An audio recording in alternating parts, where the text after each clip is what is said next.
দেৱী দেও নকৰিবা সেও গৃহো নপখিবা তাৰ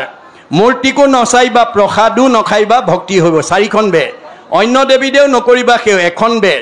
গৃহো নপখিবা তাৰ দুখন বেৰ মূৰ্তিকো নাচাইবা তিনিখন বেৰ প্ৰসাদো নাখাইবা চাৰিখন বেৰ ভক্তি হ'ব বেভিচাৰ মনত ৰাখিব আমাৰ দেহত থকা জীৱটো এই চাৰিখন বেৰৰ মাজত ৰাখিবৰ কাৰণে ভাগৱতে সিদ্ধান্ত দিছে কোনো জাতি জনগোষ্ঠী কোনো সমাজক লৈ নহয় বিশ্বৰ জীৱশ্ৰেষ্ঠ মানৱৰ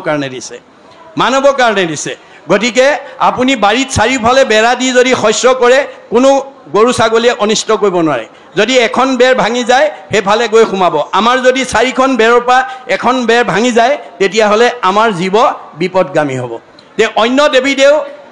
এটো কেতিয়াও ঈশ্বৰৰ লগত একে হ'ব নোৱাৰে আমাৰ প্ৰশ্নটো আহিছিল যে দেৱতাসকলক কি কৈছে পুৰুষ আৰু মানে হেৰি অন্য দেৱীবিলাকক বোলে মাইকী মানুহ বুলি কৈছে গতিকে এটো আমাৰ কোনে কৈছে আপোনালোকক মই এই আসনৰ পৰাই কৈছোঁ আপোনালোকে নিজৰ মত কেতিয়াও সমাজত প্ৰতিষ্ঠা নকৰিব আমাৰ মতটো মোৰ মতটো আপোনালোকৰ গ্ৰহণযোগ্য নহ'বও পাৰে আপোনালোকৰ মতটো মোৰ গ্ৰহণযোগ্য নহ'বও পাৰে গতিকে আমি সকলো কথা ভাগৱতৰ মতেদি বেদৰ মতেদি মহাপুৰুষৰ মতেদি আমি ক'ব লাগে কাৰণ ভাগৱত সাৰ্বজনীন সনাতন গোটেই বিশ্ববাসীৰ কাৰণে পৃথিৱী থকালৈকে এই ভাগৱতৰ কথা আমাৰ গাত খাটি থাকিব এইখন ঈশ্বৰৰ মুখৰ বাণী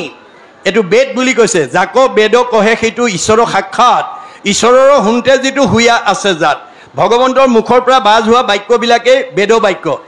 4 শ্লোকত নাৰদক কৈছিল পদ্মকল্পত 4 শ্লোকত ব্ৰহ্মাক কৈছিল ব্ৰহ্মাই 6 শ্লোকত নাৰদক ক'লে নাৰদে 8 শ্লোকত ব্যাসক ক'লে ব্যাসে 10 শ্লোকত শুকক ক'লে শুতে 12 শ্লোকত পৰীক্ষিতক কোৱা ভাগৱত আজি আমি এই বেলজচুবুৰী নামঘৰত বহি শুনি আছোঁ কলা পান ফল ইটো যাৰো আছে ভাগ্য যিটো আজি ইয়ালৈ অহাবিলাকক ভাগ্যৱান বুলি কৈছে ৰস বিভাৱনৰ চতুৰ বুলি কৈছে টেঙৰ মানুহ বুলি কৈছে সাধুৰ সংগ অনুসৰি কৃষ্ণ কথা কৰ্ণে বৰি সমস্ত আপদ কৰা দুই গতিকে আন দেৱ দেৱতা আৰু ঈশ্বৰৰ মাজত পাৰ্থক্য আছে আন দেৱতাবিলাক ব্ৰহ্মাকে প্ৰমুখ্য কৰি মনত ৰাখিব ব্ৰহ্মাকে প্ৰমুখ্য কৰি 33 কোটি দেৱতা ভগৱন্তৰ আজ্ঞাবাহী ভিত্ত তেওঁলোকে ভগৱানৰ আজ্ঞামতেহে কাম কৰে ভগৱানক এৰি কোনো কথা তেওঁলোকে কৰিব নোৱাৰে সেইকাৰণে আমাৰ ভাগৱতত কৈছে যিজনৰ টিপিটিত তুষ্ট হ'ব দেও জানিবা সিজন পিতৃ এক কৃষ্ণ দেও আমাৰ সকলোৰে পিতৃ কৃষ্ণ তেওঁ যদি সন্তুষ্ট হৈ থাকে সব দেৱতা সন্তুষ্ট হ'ব ব্ৰহ্মাকে প্ৰমুখ্য কৰি 33 কোটি দেৱতা